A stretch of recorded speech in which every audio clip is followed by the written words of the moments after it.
quite dead. This also feels dry too. Obviously, this mostly aborted, so that's, I wouldn't even dry this down. I just remove it. What causes that? This? I believe it's just stunting. Okay. It could be. It's probably a mixture of fertility and water. Could be crowding too. But it did pollinize. It aborted early on. And up here, even looks like even these it pollinized most of the year. But it was stunted from the get-go. I don't like to transplant corn for that reason. Just stunted. Corn is but when you don't have a lot of seed, you have to start.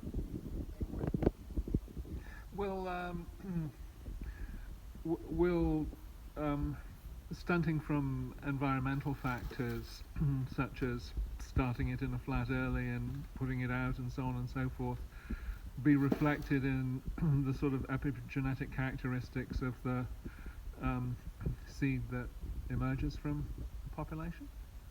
Say that again? So if I stunt a corn plant, on purpose? no, say it just happens because of environmental factors, but because, say, I raise it in a flat as distinct from seeding directly, is there a tendency for that stunting to be then carried forward as a characteristic in the seed, or not? Oh, I don't think so. Yeah. And also this, like the plants that come out of that, the plants that can still produce out of stunted conditions. Yeah.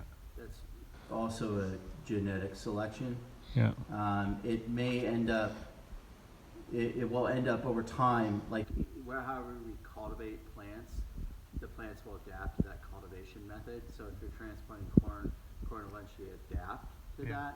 So it'll adapt to have roots that are more adventitious to after transplant from the module, or they'll have higher drought stress.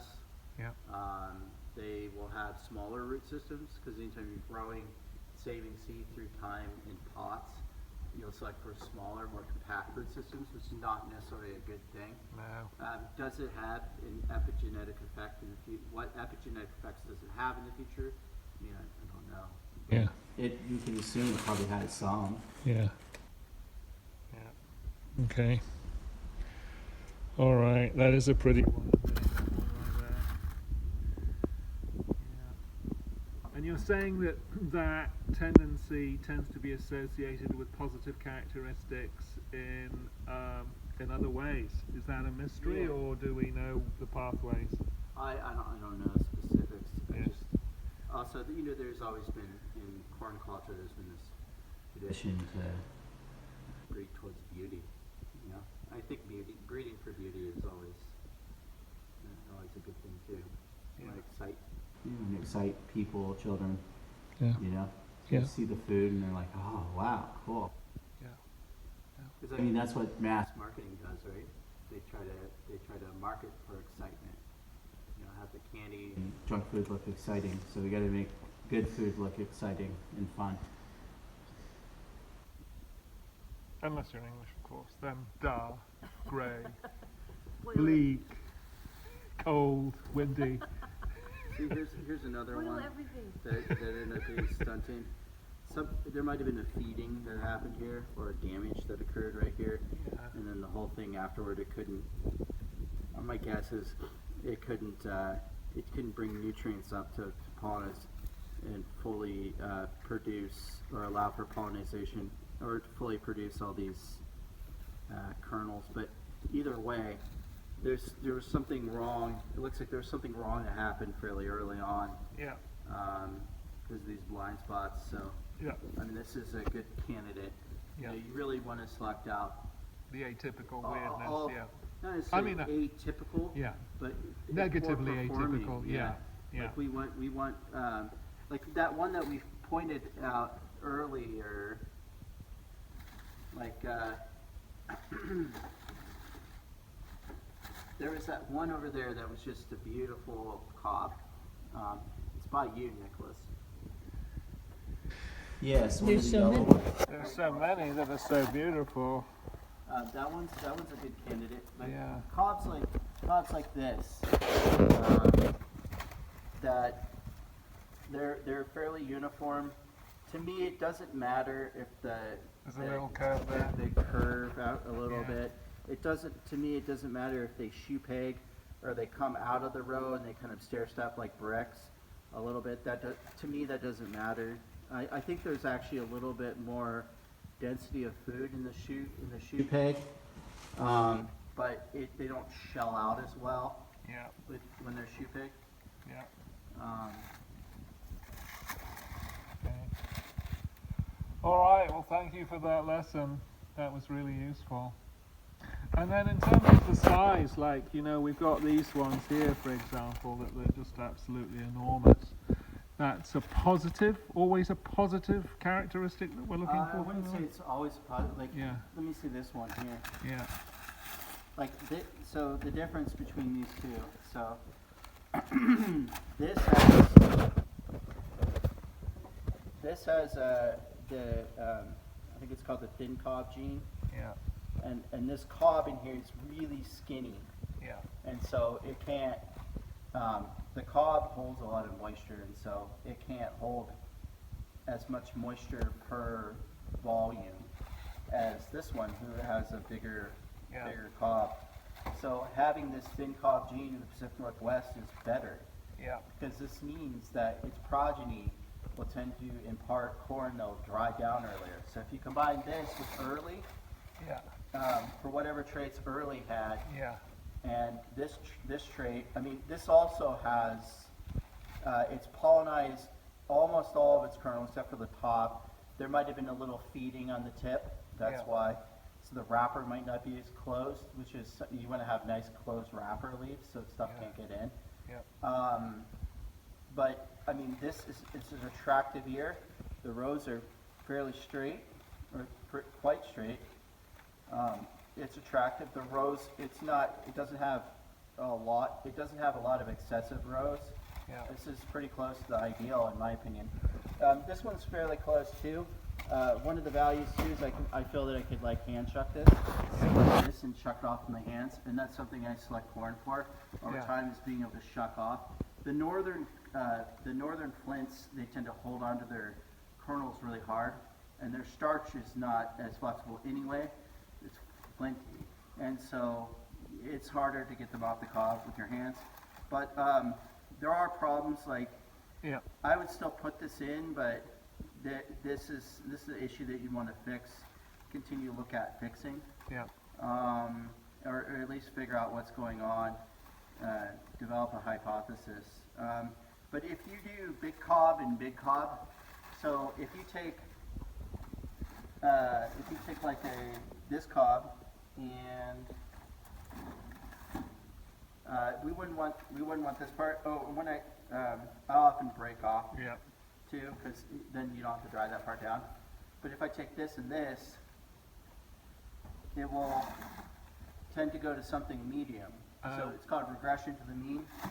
So if you take big and small, so since corn is so outcrossing, and like I said, each kernel requires 2 pollens Yeah. to produce. That's why. You're going to head towards the mean quite Very quickly. Yeah. Yeah, quite quickly. So Yeah. corn adapts very quickly to the way that you Stewardship and cultivate, the way you environment, store everything. everything. Wow. And so Yeah. if you do this and this, you're going to head towards something like that, which is fine. But if you have, where's that big one? Yeah, but if you do this and this, then you might head towards something that is like quite similar. Yeah. But of course, in a bell curve, you could end up with something you could end up with something smaller. It's within the possibility, but you could end up with something a bit bigger. And if you keep selecting for bigger, bigger, bigger, in this climate, you're going to end up getting a bigger cob. And the other question is like, when it's bigger, is it bigger because it has a bigger cob, Yeah. or is it bigger because the kernels are bigger, or that it has more rows, or that it's longer? Why is it bigger? So that's the other thing that you want to ask. So not just having big corn, you want to know that it still dries down. And if you have something that is not drying down well in a more challenging year, then you ought to select off some of that. Yeah. Okay. Or if you have backstock from the previous year, then you would just select the stuff in the poor season that actually performed, and then eat off everything else, and then take that precious seed and the seed from the previous year or the previous years, and put that in the field, and put the previous year, a row of the previous year, a row of the last, subsequently previous years, and then a row of that previous year in the challenge, and alternate them, and then save off by row, because you know that they're different seed lots, and so you can, in that row, you save off the best individuals from the previous years of selection, because you'll find you'll make selection very quickly in corn. And then from your year that is more of an segregated, more of a narrowed population, then you could actually be very selective in what you take out, because you still have your total diversity. One of the themes that's consistently coming up in terms of our conversation about this population is how quickly corn will respond to stewardship, given its essential character and the way it behaves. Right. Yeah, that's really fun to hear. Like, another thing is, this produced well. I mean, for the most part, but it had that little tip on there. Yeah. And this is a smaller cob, so when you're looking at, it's good to have a fairly good idea of how many plants you had in the field in a season. And then you select off the ones that have deleterious traits. Yeah. Because each cob is an opportunity to gain, some food, and so you don't want to lose that opportunity with things that aren't producing well, or adding into the population bad traits. And so you want to select off those as soon as you can. And then a short ear like this, it does. It produced fairly well. It had that little tip problem though, and you think of things as like, what are the pluses? Each thing, and keep in your mind like, what are the things I want to see more of? And each time I see it, that's a plus. And what are the things that are demerits? So like, if it's missing a row, like, or the kernels are gapped weird, or they're blind kernels, or kernels that did not fully develop and abort, or if the cob's too big, or the cob is too small, like, those are all demerits. And so then if something has too many of those, that came from the maternal tissue, and so you can get rid of, you should eat that, not put that back in stock seed. So in this case, this is, in my opinion, it produced a decent ear, but if you needed smaller ears in this climate, which I don't think you do, I would remove this from the I would not plant corn from this. Yeah. Because of the fact it's short, and because of the fact that this top ear, for whatever reason, it aborted and stopped developing kernels. So now I know that it's one of the fastest corns I ever tried down in California. The name escapes me. One of the reasons it was fast is because the cobs were tiny for the most part. I presume, is there a relationship between smallness of cob and earliness that's direct? Yeah. Okay. I mean, it's like any kind of fruit. The smaller the tissue, the hotter it can get, and the warmer it can get, the faster it can make work products of photosynthesis happen. Yeah. And so in this case, it's starch and oils and producing the seed. So if I was say moving to a high montane region and wanting to grow corn, I would naturally lean towards the smaller cobs. And also you would want to combine the thin cob ones with the small cob ones. Yeah. So because you could impart the good traits of the smaller cob. Yeah.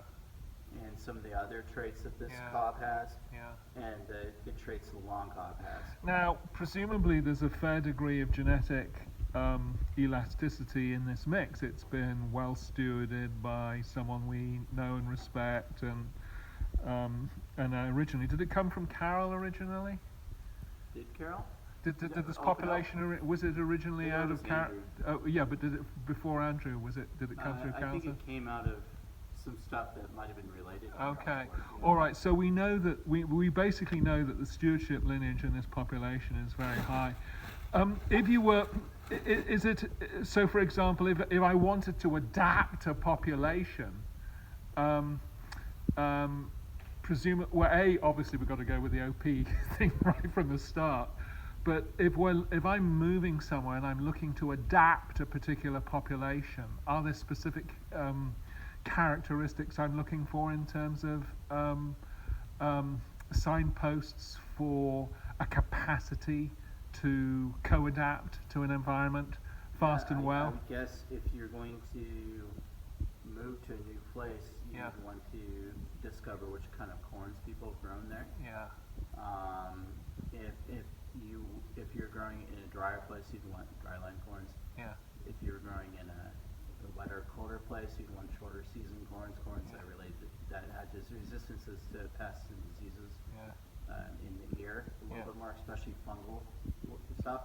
And you would want to choose corns that had more genetic plasticity than one that had been very inbred or at least very adapted to a spot. Yeah. It'd be harder to adapt that over time. Yeah. Yeah. All right. Or you could take a mixture of corns that did somewhat well and just blend them together into a new composite corn. Yeah. Because this is what this is. This is a composite corn. Yeah. Yeah. Well, that's one of the reasons. All corn really is composite corns. Yeah. That's how corn works. All right. Thank you, Chris.